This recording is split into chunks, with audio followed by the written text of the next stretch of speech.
तो आज हमारे पास हिमाचल प्रदेश की राजनीति के एक बहुत ही अहम शख्सियत राजा वीरभद्र सिंह से जुड़े कुछ स्रोत हैं और हमारा इरादा है कि उनके लंबे और कहना चाहिए प्रभावशाली करियर पर एक गहरी नजर डालें। हाँ। उनका जन्म 23 जून 1934 को सराहन में हुआ था और निधन 8 जुलाई 2021 को।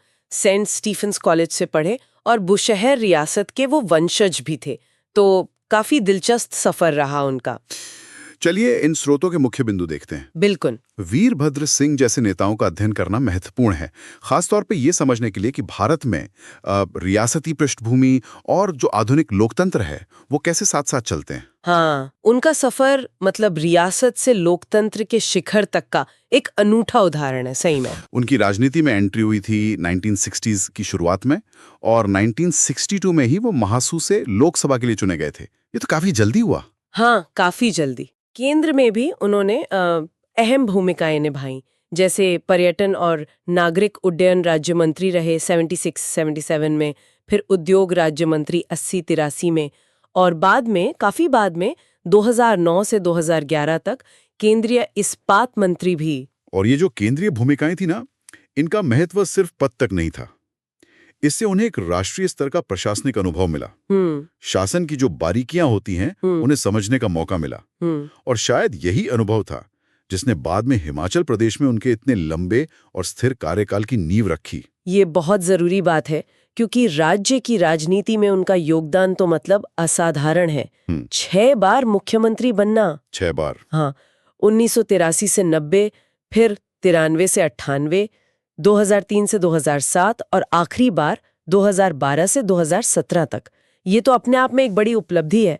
वो भारत के सबसे लंबे समय तक सेवा करने वाले मुख्यमंत्रियों में गिने जाते हैं। बिल्कुल, और उनके हर कार्यकाल में आप देखेंगी तो कुछ प्राथमिकताएं थीं जो लगातार बनी रही, जैसे बुनियादी ढांचा। हाँ। खासकर पहाड़ी और जो दूर दराज के ग्रामीण इलाके हैं वहां सड़कें पहुंचाना ताकि कनेक्टिविटी बढ़े।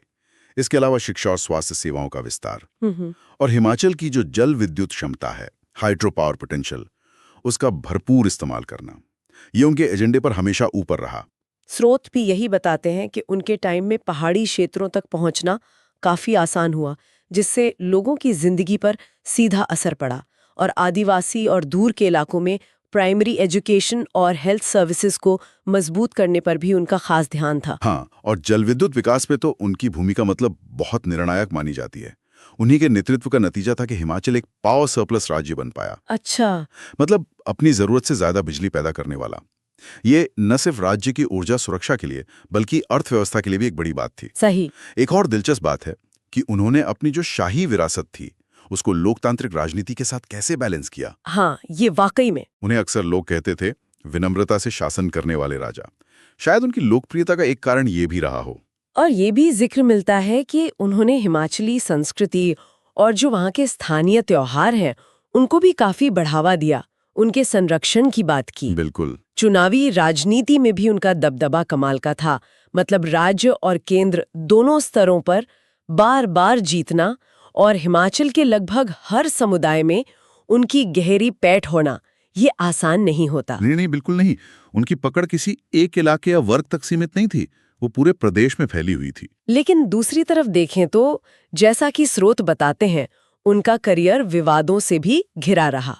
उन पर आय से ज्यादा संपत्ति रखने के आरोप लगे। हाँ, वो आरोप थे। सीबीआई और ईडी जैसी जो केंद्रीय एजेंसियां हैं, उन्होंने मामले भी दर्ज किए थे। हाँ, ये कानूनी चुनौतियां उनके राजनीतिक सफर का एक हिस्सा रहीं। हालांकि ये भी हमें ध्यान रखना होगा कि उन्होंने हमेशा इन आरोपों को नकारा। सही। और इन मुश्किलों के बावजूद अपना जो मजबूत राजनीतिक आधार था वो बनाए रखने में कामयाब रहे। ये भी एक पहलू है। और एक और बात जो कभी-कभी उठती है वो ये कि उनके इतने लंबे प्रभुत्व की वजह से पार्टी के अंदर मतलब कांग्रेस में गुटबाजी भी देखने को मिली। हाँ, ये तो अक्सर होता है। तो कुल मिलाकर देखें, वो हिमाचल की राजनीति में एक ऐसी हस्ती के तौर पर जाने जाते हैं जिनमें वो शाही गरिमा भी थी और जमीन से जुड़ाव भी था। बिल्कुल, एक अनूठा संगम। और 2021 में अपने निधन तक वो राजनीति में सक्रिय रहे। हाँ, उनकी तुलना अक्सर भारत के कुछ और बड़े नेताओं से की जाती है, जैसे कार्यकाल की लंबाई के लिए शायद पश्चिम बंगाल की ज्योति बसु से, अच्छा। या फिर शहरी और ग्रामीण शासन के मिश्रण के लिए दिल्ली की शीला दीक्षित से, और ग्रामीण जनता में जो गहरी अपील होती है उसके लिए हरियाणा के देवीलाल से। हालांकि हर तुलना की अपनी सीमाएं हैं, जाहिर है। बिल्कुल। उन्होंने सिर्फ एक राजनैतिक विरासत नहीं छोड़ी, एक वंशवादी विरासत भी है। उनके बेटे विक्रमादित्य सिंह अब राज्य की राजनीति में सक्रिय हैं। हाँ। तो एक तरह से देखें तो उन्हें आधुनिक हिमाचल प्रदेश का एक प्रमुख वास्तुकार माना जा सकता है। तो संक्षेप में यही कह सकते हैं कि राजा वीरभद्र सिंह का राजनीतिक जीवन स्थिरता, परंपरा और आधुनिकता के मेल और सार्वजनिक सेवा का एक प्रतीक रहा। हिमाचल प्रदेश के विकास पर उनका असर गहरा रहा है और काफी परिवर्तनकारी भी माना जाता है। हाँ, बिल्कुल। और जाते जाते एक सवाल शायद सोचने के लिए छोड़ा जा सकता है। एक ऐसा नेता जिसकी जड़ें राजशाही में थी, लेकिन जिसने दशकों तक लोकतांत्रिक व्यवस्था में इतने सफलतापूर्वक काम किया, उनकी ये जो खास विरासत है, उनके जाने के बाद भी हिमाचल प्रदेश जैसे राज्य के राजनीतिक भविष्य को कैसे और कितना प्रभावित करती रहेगी, ये एक सोचने वाला पहलू है।